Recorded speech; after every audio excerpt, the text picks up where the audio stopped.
I'm telling y'all, in 8 years in this business, this is by far the best deal I've ever done.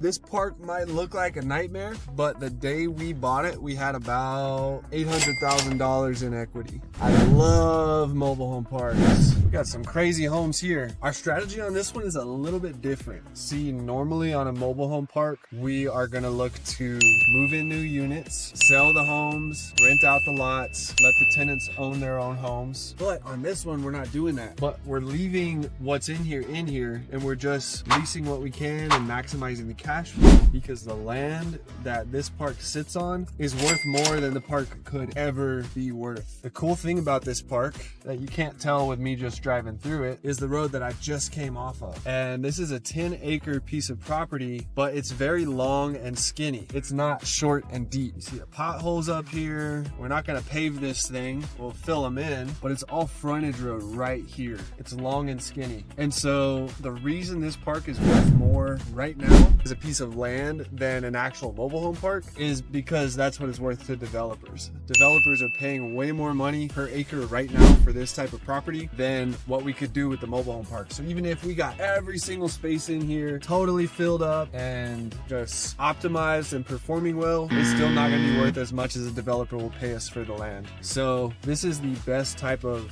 asset to hold for a medium length of time, because right now we're cash flowing. We're making money every single month on it. And on top of that, the land is just becoming more and more valuable with the frontage every single month. So our play on this one is we're going to hold it for anywhere between 2 and 5 years. And we'll wait till the market gets just super hot again and people are fighting over it and there's a bidding war, and then we'll sell it to a developer at that time. Whenever you're looking at land for developers, you want it to be as much on the front, we call it frontage, as possible. You don't want it to be a small strip of frontage that's super deep, because that's not going to be as valuable. You can't put as much storefronts or whatever they're going to put here. So the fact that ours is very long and skinny and it all runs along the main road here in Lubbock makes the property that much more valuable. There's another one of my mobile home parks over there.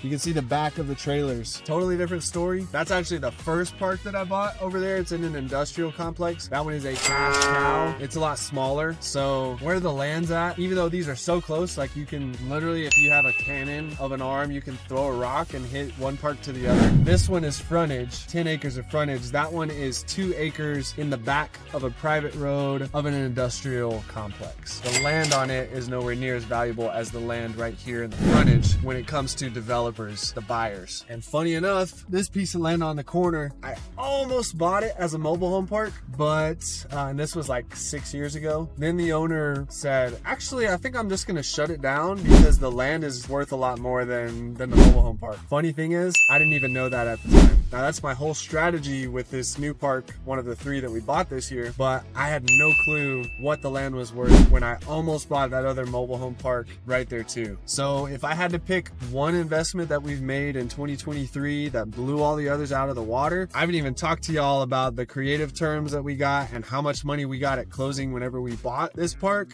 It doesn't feel real. And the terms that we got on it that allow us to cash flow so well, it's by far the best deal that we did in all of 2023. So that example is the perfect lesson of one size does not fit all. I literally have 2 mobile home parks within a stone's throw of each other that have 2 completely different strategies. That's why it's super important to know your asset class, know your market. That's why I haven't spread thin. We are looking to dominate our market first and be undeniably the biggest and most well-known home buying brand in our market in Lubbock, Texas first, and then we'll move out. A lot of people say, oh, I'm expanding. I'm going to a new market. You're not expanding. Your business is no good. So you couldn't get enough business to pay the bills in this market. So you're gonna cross your fingers because the grass looks greener over in some other market, but you're going to perform even worse there. You're not expanding. We truly don't want to expand until we have mastered our craft here and taken a big market share, and then we'll look at expanding into other markets in the next couple of years. So what are the components that made that deal the absolute absolute home run deal of the year. An insane amount of cash that we received at closing, insanely good financing terms, day one cash flow, day one equity, and a property that's in the path of progress that we can hold it for the next 2 to 5 years and choose when we want to sell it. Time is working in our favor and not against us. People are paying our debt service on it and we're cash flowing. It's just an amazing property type. And when the time comes, we might want to develop it ourselves instead of sell to a developer. That property is just structured right. And in real estate, you can have two of the same deals. The one that is structured best can blow the other one out of the water with how well it does for you. This property that we just went through is a perfect example of that.